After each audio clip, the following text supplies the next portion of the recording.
Say something, bruv.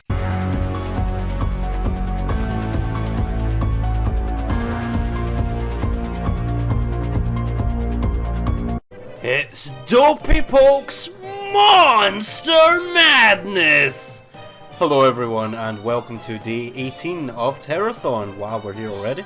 Today we're talking about Monster Madness, hence the intro line. If you're not familiar with it, well, let's rewind a little bit. Let's take it back a step. So, have you heard of James Rolfe? No? How about the Angry Video Game Nerd? No? You are watching this on YouTube, right?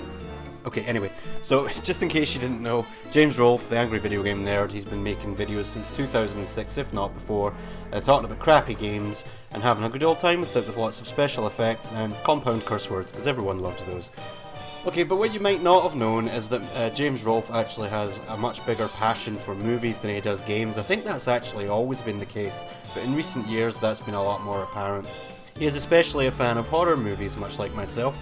So that's essentially the point of this video, is to draw attention to one of the inspirations for Terrorthon in the first place, and I would also like to add that if it wasn't for James Rolfe and his friend Mike Matei, I wouldn't have this massive DVD and Blu-ray collection that I have today. I remember seeing one of their videos on it and just being inspired, just thinking, wow, that looks really fucking cool, I want one of those. And here we are. We're talking specifically about Monster Madness today. What that is James Rolfe would take one horror movie every single day of October and publish a review of it, sort of acting as a horror host, I guess you could say, and doing a decent job of it too. I have fond memories of coming home from work on my lunch break and there being a new Monster Madness video uploaded for me to watch during said break. Those were the good days, man. Monster Madness was directly inspired by TNT's Monster Vision and went on for 10 years in a row, starting in 2007 with the history of horror, which is quite self-explanatory. James would illustrate what he considered to be 31 of the most historically significant horror movies of history. And then the next year in 2008 he did Godzillathon. That's another passion we share. He did every single one of the Godzilla movies all throughout 2008. Then we had Monster Madness 3, which was just a sort of hodgepodge of good and bad movies. Then Camp Cult, which was apparently about cult classic movies, but there was a lot of crap in there. But the good thing about Monster Madness is that if a movie was terrible, James would say so you knew to avoid it. After Camp Cult there was Sequelathon, so he covered like the Halloween franchise, the Alien franchise, you know, that kind of horror movies with lots of sequels. Then after that it was the 80s-a-thon, which again, quite self-explanatory. Then Sequelathon 2, and then Monster Madnesses 8, 9 and 10.